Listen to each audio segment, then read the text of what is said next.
Excusez de ne pouvoir Isabelle Furgon qui l'accepte. Isabelle Furgon présente. David de Rossi présent. Catherine Papu excusée et de ne pouvoir Pierre Conti qui l'accepte. Pierre Conti présent.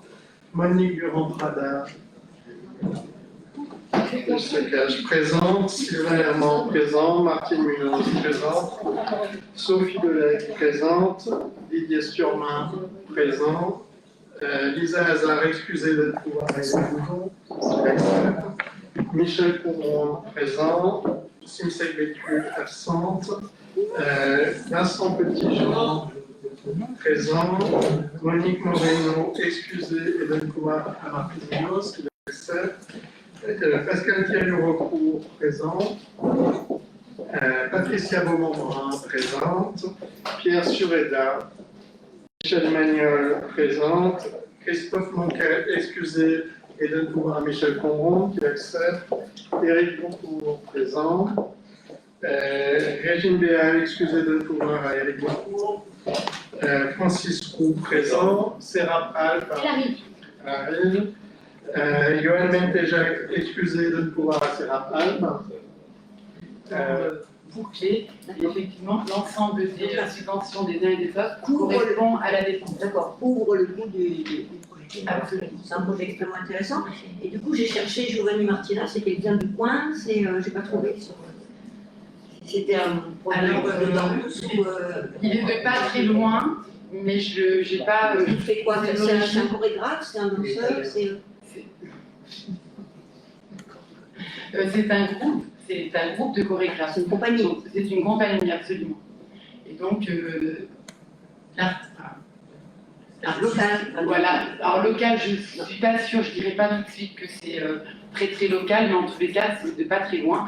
De toute manière, c'est indépendant de nos choix, nous, puisque c'est l'école qui a intérêt.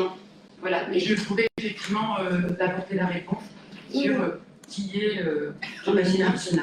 Vive la Gaillarde. Ah, d'accord. Oui, je n'avais pas trouvé. Non, mais c'est un projet intéressant, et bien sûr, on ne peut que soutenir.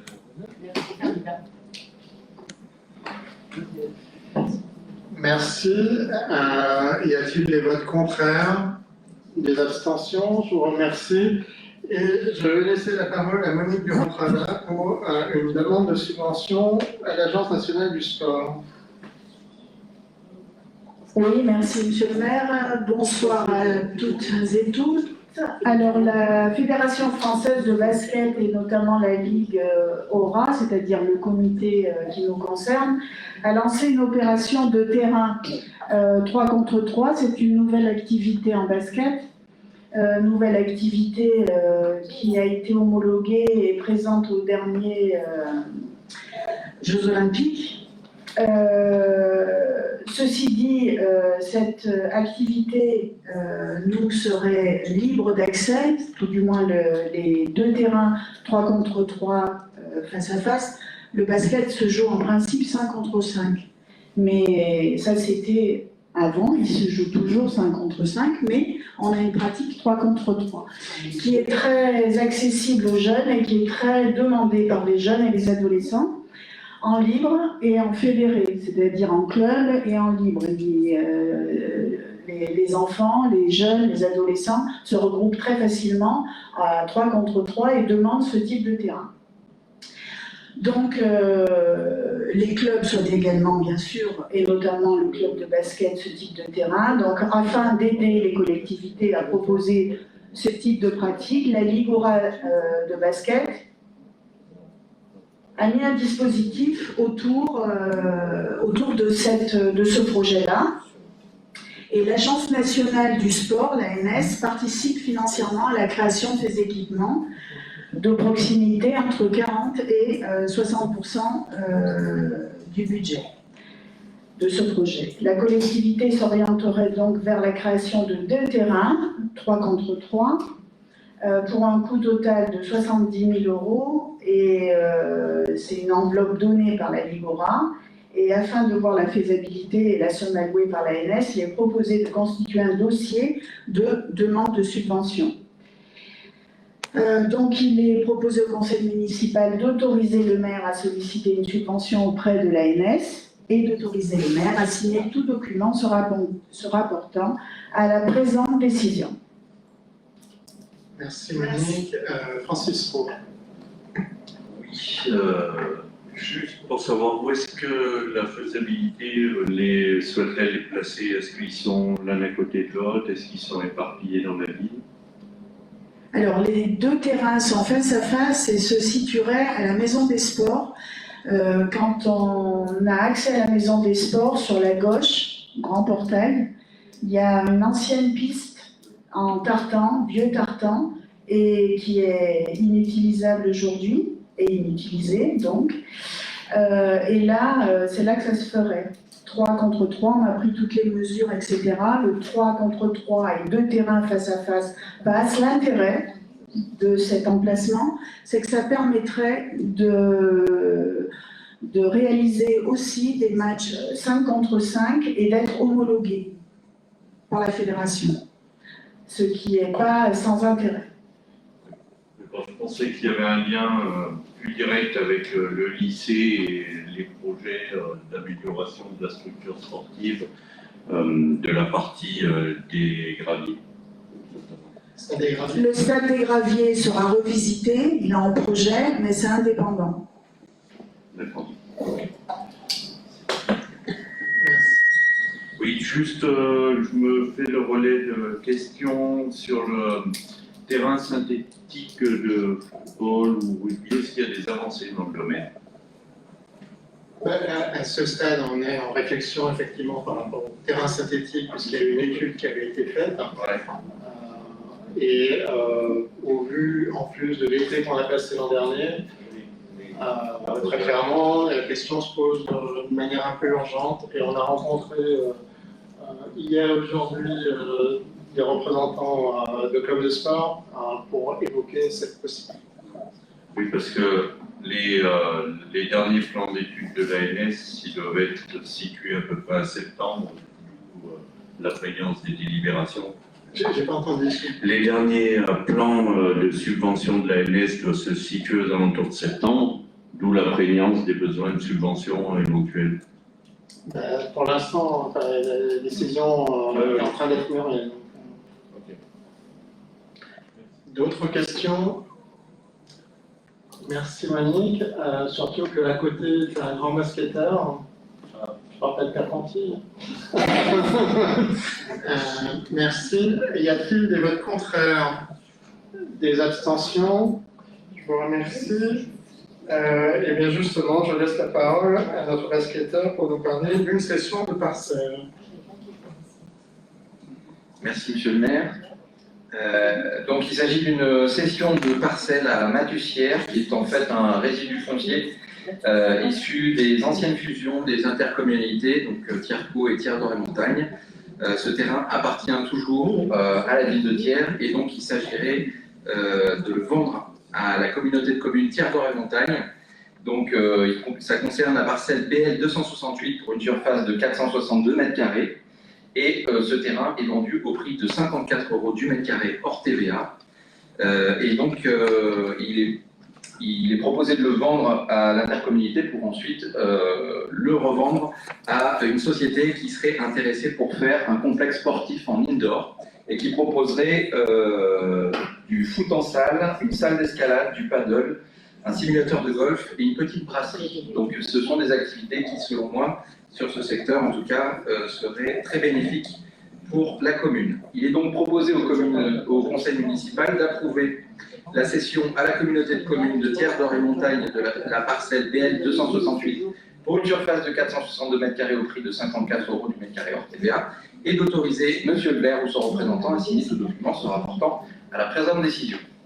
Alors, si on passe cette affaire ici, c'est qu'on ne sait pas pourquoi, au milieu de Matussière, il y a un petit triangle qui est resté à la ville. Pour quelle raison, on n'en sait rien. Du coup, on a voté au conseil communautaire et si vous en êtes d'accord aujourd'hui au conseil municipal pour faire en sorte que Matussière soit d'un seul tenant et permettre aux opérations de s'effectuer. Vous n'avez déjà eu connaissance de ce projet? Anne Avec Chevalier. l'EDF. Oui, Oui, non, mais je vais laisser. Excuse-moi. 54 € la rente établie, comment se calcule du mètre carré? Du prix au mètre carré. Le prix au mètre carré, c'est le prix de la. Alors, Pierre de Montagne a l'habitude de vendre à 50 € du mètre carré de mémoire sur Mathussière, puisqu'on est passé de 30 € à 50 € pour bien rappeler que nous sommes dans des temps où le foncier est rare. Les 54, pourquoi les 4 € je ne pourrais pas vous répondre, mais simplement que grosso modo, l'idée c'est que la ville soit bénéficiaire de l'opération.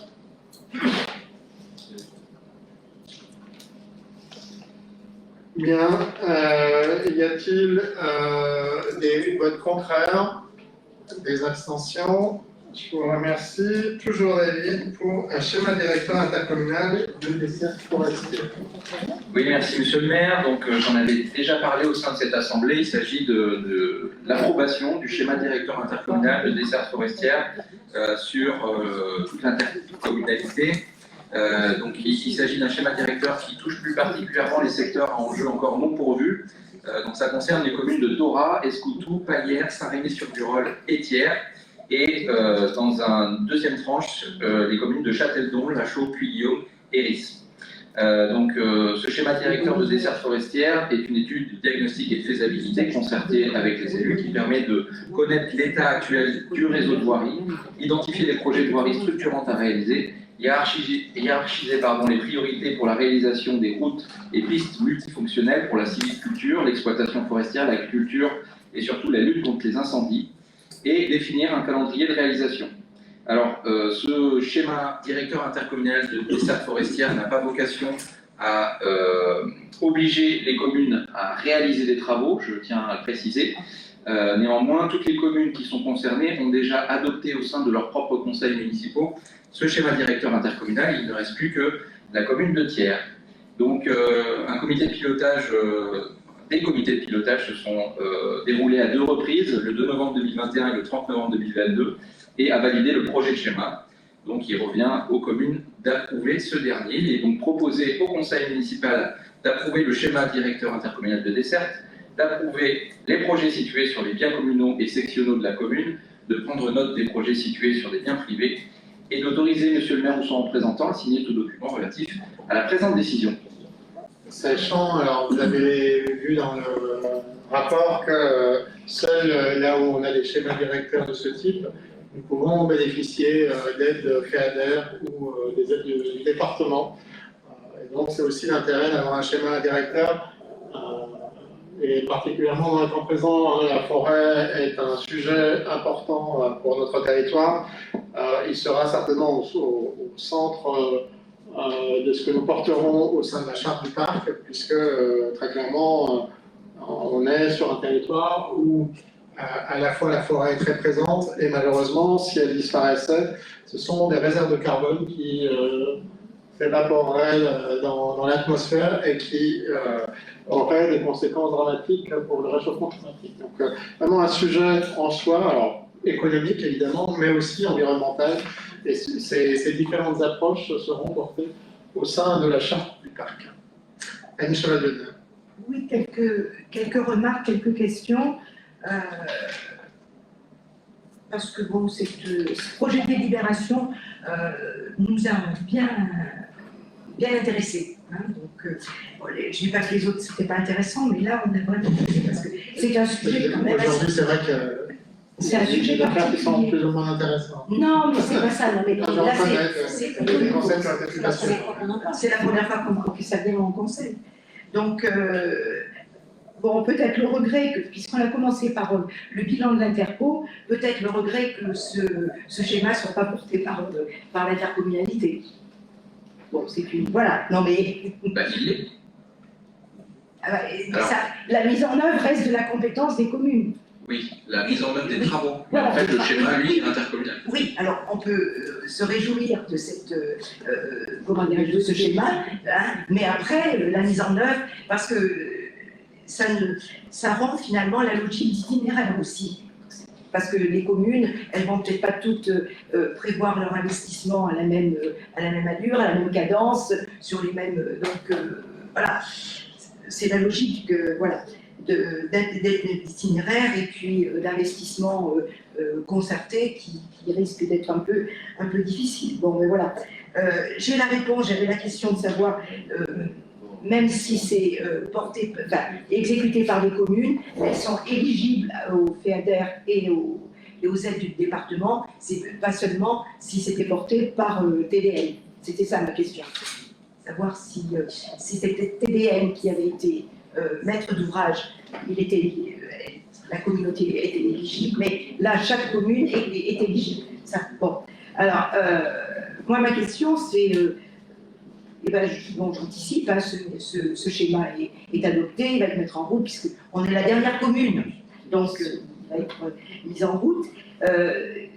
Il faut aussi savoir quels moyens sont prévus pour faire respecter une bonne pratique, un bon usage de ces futures voiries aménagées avec des fonds publics, hein, pour des usages privés à caractère économique le plus souvent. Alors, je sais qu'il existe ce qui est appelé les MODOP, hein, qui ont été mis en place dès 2019. C'est un peu l'initiative du parc et aussi en association avec l'association des communes forestières qui prévoit la déclaration préalable, l'état des lieux avant et après les opérations de débardage. Enfin bon, il y a quand même beaucoup de mesures qui sont prévues, mais moi j'aimerais bien, nous aimerions bien que dans ce schéma, il y ait aussi l'engagement ou la mise en garde pour la vérification de vraiment l'application de ces MODOP, car il y a la présentation des buts de ce schéma, l'amélioration de la desserte dans le massif forestier, etc., l'amélioration de la sortie et du stockage du bois en bord de route, mais le rappel aussi sur les opérations d'entretien plutôt contraignantes sur les communes, parce qu'il ne s'agira pas d'avoir fait uniquement un schéma et d'avoir réalisé, mais il y a aussi des contraintes d'entretien. Hein, elles sont quand même assez bien listées, hein, les contraintes d'entretien pour les communes. D'où il va y avoir un impact budgétaire important pour notre commune, d'où notre souci de bien faire respecter les bonnes pratiques d'usage de ces voiries. N'apparaît pas l'avis et les remarques du SDIS, du service départemental d'incendie et de secours, alors que ces réaménagements de voiries ont aussi une vocation à être facilitantes pour l'accès et la prévention des incendies de forêt.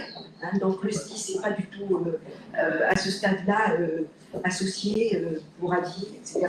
Point d'interrogation. Mais on s'interroge quand même sur l'impact financier pour notre commune et qui est vraiment au bénéfice d'entreprises privées de débardage, d'exploitation des bois. Et ça nous pose quand même un souci par rapport à toutes les contraintes qu'il y a dans la mise en œuvre de ce schéma. La réponse est un peu dans la question, c'est-à-dire qu'il y a effectivement le document qui a été porté au sein du parc pour apporter, non pas sur une commune, mais sur l'ensemble des communes, des améliorations dans les pratiques des professionnels forestiers. Par ailleurs, sur la ville de Pierre, très clairement, on n'est pas encore à ce stade. Je pense que c'est considéré historiquement que comme une commune urbaine, assez peu comme une commune rurale, et pourtant nous avons un certain nombre de bois. Donc c'est aussi l'intérêt d'avoir ce genre de schéma en lien avec d'autres communes, et c'est aussi l'intérêt de la communauté de communes, c'est que ça nous fait réfléchir sur notre propre pratique.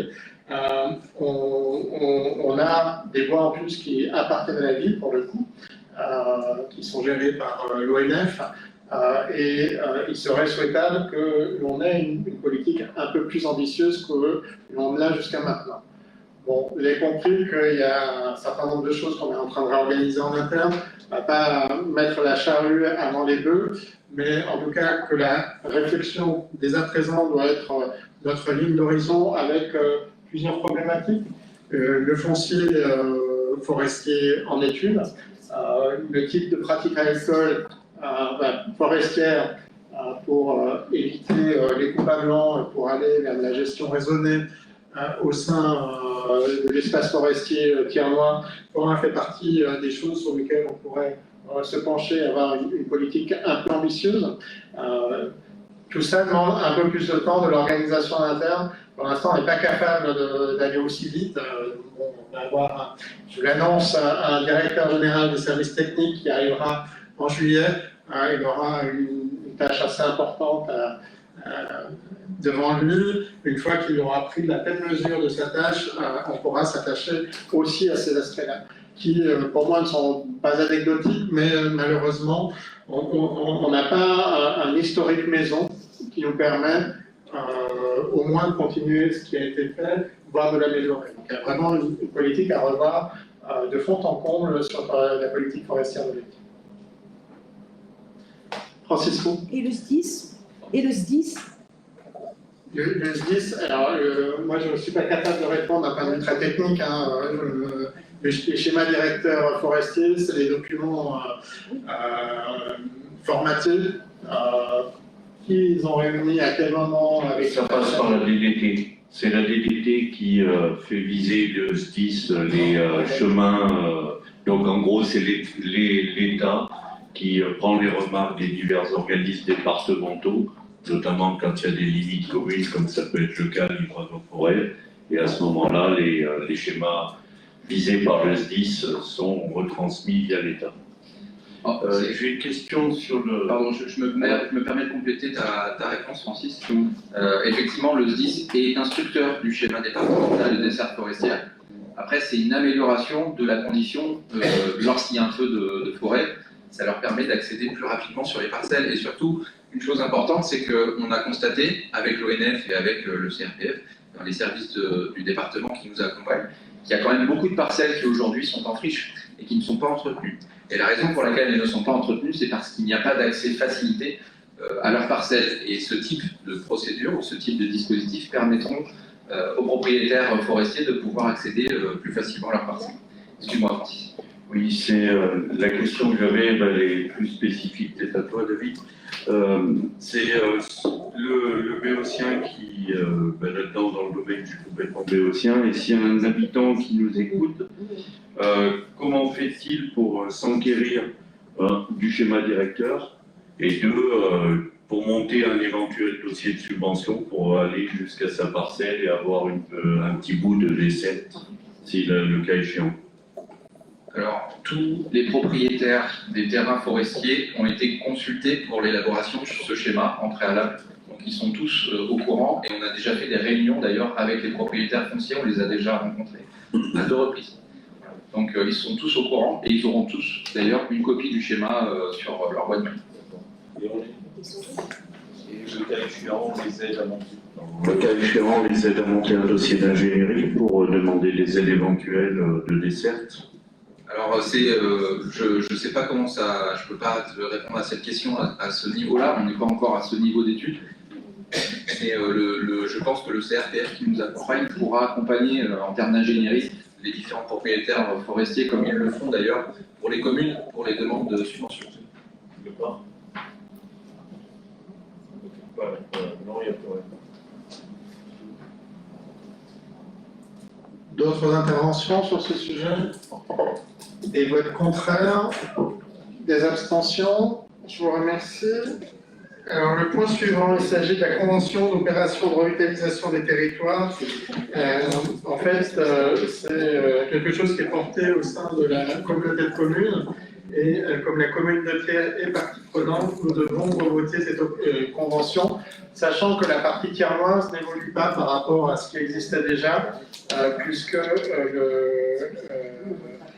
dans le cadre de l'Action Cœur de Ville, nous avions signé une convention en octobre 2018, une convention d'opération de revitalisation du territoire, qui a été validée par un avenant en 2020, et donc il n'y a pas d'évolution par rapport à ce moment-là. Simplement, au niveau de la communauté de communes, c'est ce qu'exprimait tout à l'heure Tony Bernard, on a deux autres communes qui s'associent au sein de cette ORT. Ce sont les villes dites petites villes de demain, à savoir Corpierre et Guillaume. Et donc, il y a une prise en compte de ce qui est fait avec le programme d'action et la maquette financière de ces deux communes, sachant que pour ce qui nous concerne, du coup, c'est plutôt une répétition d'un vote qui a déjà eu lieu plutôt qu'une évolution. Mais c'est bien pour ces deux communes qu'on est obligé de passer aujourd'hui au vote cette nouvelle convention. Y a-t-il des interventions, des votes contraires, des abstentions? Je vous remercie. Les points finances maintenant. Alors, le premier point concerne les suppressions d'autorisation de programme crédit de paiement. Lors du budget, nous avons voté un certain nombre d'autorisations de programme venant des années antérieures en mettant 0 €, et maintenant il s'agit d'acter leur fin de vie. Alors, il s'agit de la crèche du Moutier qui, comme l'a rappelé tout à l'heure le président Tony Bernard, sera portée par Pierre Noël-Montagne, l'opération paquebot, et voilà, ces deux opérations sont supprimées. Y a-t-il sur ce point des interventions, des oppositions, des abstentions? On n'a pas voté le budget. Non, non, Ah, mais on n'est pas là. on n'en est pas là, donc non, non. Non, non. J'avais une question d'avance, c'est tout. Non. Modification maintenant du catalogue des tarifs municipaux. Il s'agit de deux ajouts. Un ajout de tarif pour la location de la salle Bartok, qui est au sein de la salle Espace, pour un montant. Non, le conservatoire. Pardon, pour un montant de 241 €, sur la précis. Et par ailleurs, on aurait dû mettre 250. Et par ailleurs, de modifier l'intitulé d'un ouvrage. Le titre a changé, l'ouvrage reste le même, mais le titre a changé. Y a-t-il sur ce point des oppositions, des abstentions? Je vous remercie.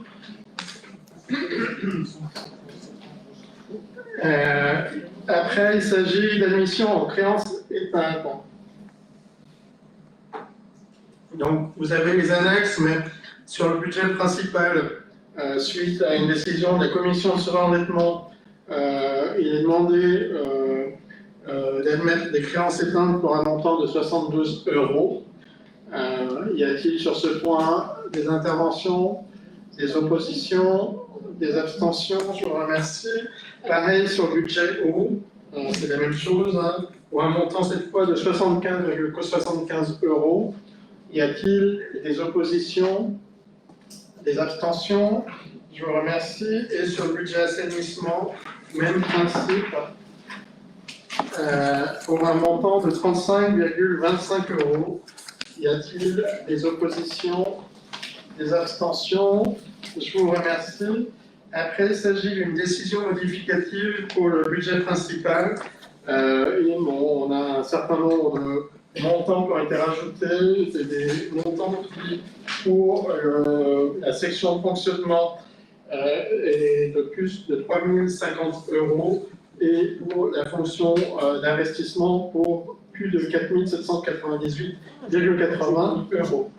Y a-t-il sur ce point une intervention? Oui, très courte. Donc, nous avions, lors du budget, nous n'avions pas voté le budget, lors du conseil précédent. Donc, nous abstiendrons sur ces délibérations. Donc, 3 abstentions, des oppositions. Je vous remercie. Alors, budget, décision modificative du budget SIC. Là, il n'a pas été pris en compte. Il y a eu une erreur d'intégration en réserve, et donc il est proposé un sous-total au chapitre 70 de 19 800 € et au chapitre 002 222 326,66 €. Est-ce que cette affaire appelle des oppositions, des abstentions? Même vote, en abstention. Sur la partie en bleu, c'est la prise en compte d'une taxe foncière pour un montant de 3050 €. Y a-t-il des oppositions, des abstentions? Pareil? Parlez plus fort. Oui, pareil. Pour l'abstention. Merci. Sur les marchés publics maintenant, il s'agit pour l'école du Moutier d'un avenant, le dernier avenant du coup, pour la serrurerie métallerie, pour un montant de, alors avec une moins-value de moins 164 € pour une pose de grille de ventilation et pour les travaux supplémentaires de fourniture et pose de 2 portes métalliques pour un montant de 2540 € et donc un avenant de 2376 € hors taxe. Y a-t-il des oppositions, des abstentions? Je vous remercie. Le point suivant, il s'agit d'un avenant sur une assurance protection juridique. Alors là, c'est encore plus simple. Il s'agit simplement d'un changement de dénomination, c'est-à-dire que les sociétés Sofaxis et Charm deviennent Ralliance et il s'agit de le prendre en compte. Y a-t-il sur ce point des oppositions, des abstentions? Merci. Mise à jour des tableaux des effectifs. Alors, vous sont présentés des créations et des suppressions de postes. La seule création véritable concerne l'adjoint du patrimoine à temps complet pour le poste de la médiathèque qui fait partie des 6 ETP que l'on a voté au sein du conseil municipal. Pour le reste, il y a beaucoup de postes liés au conservatoire, des temps non complets qui ont changé, beaucoup qui étaient sur... c'est pour l'instant des professeurs qui sont en poste, donc aujourd'hui on vote la création, une fois qu'ils seront transférés, on votera la suppression de ces postes. Et par ailleurs, le poste d'ingénieur non titulaire à temps complet en CDD d'une durée de 3 ans, pour que chacun puisse l'avoir à l'esprit, correspond à la bourse CICRE, d'ailleurs à la bourse de thèse qui va bientôt pouvoir commencer. 6 suppressions de postes, dont un qui correspond au DC, donc une création qui correspond au futur DGSC, une suppression qui correspond à l'ancien DST, et par ailleurs d'autres postes qui sont supprimés. Y a-t-il sur ce point des interventions, des oppositions, des abstentions? Je vous remercie.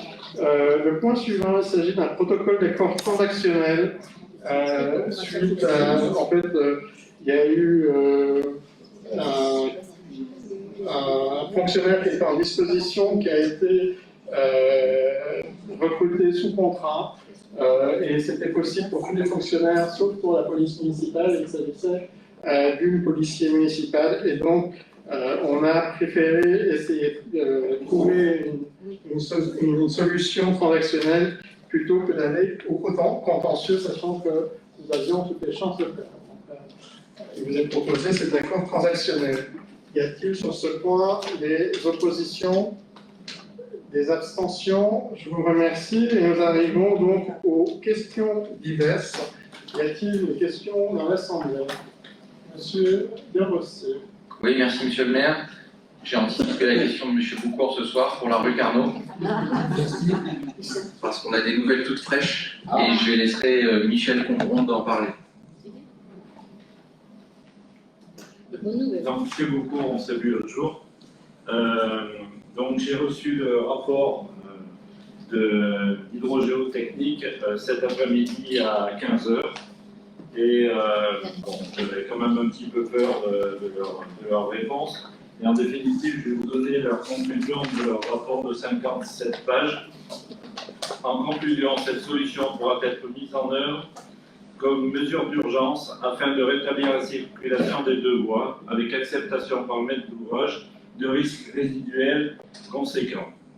Elle ne peut se substituer à elle seule au programme de travaux défini lors des rapports précédents, c'est-à-dire 1 et 3, qui devaient être réalisés dès que possible, après, mais qui n'est pas de notre ressort, puisque c'est du ressort des différentes expertises qui ont été mises en œuvre. Le seul point qui attire notre attention, qui jusqu'à présent n'avait pas été mis en place, c'est si cette solution est mise en place par la ville de Thiers, la ville de Thiers devra accepter un risque résiduel modéré sur le parking du garage en pied de falaise, c'est-à-dire la partie parking du garage. On sera peut-être obligé de mettre, c'est de privé à privé, donc c'est difficile, il faut simplement faire attention. Là-dessus, donc, c'est conforme au projet qui avait été mis en place. Et donc, dès demain, je vais en ramener le dossier d'exécution pour lancer un appel d'offres concernant ces travaux. Voilà. Merci Michel. Y a-t-il d'autres questions à l'Assemblée, M. Beaucourt? Oui, merci pour ces éléments. Je souhaite que les travaux puissent être réalisés rapidement, bien sûr, comme nous tous. Pour l'instant, c'est un rapport d'expert, hein, Oui. Vincent Ballet. J'avais bien entendu.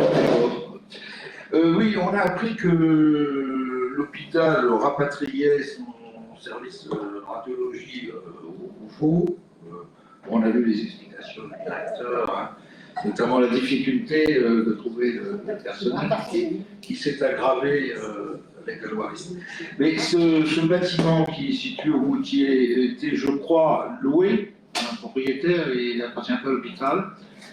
Donc je m'interrogeais de savoir s'il n'y a pas là une opportunité pour une éventuelle offre de soins, éventuellement en partenariat avec l'hôpital, s'il est prêt à l'apporter. Est-ce que cette opportunité est envisagée?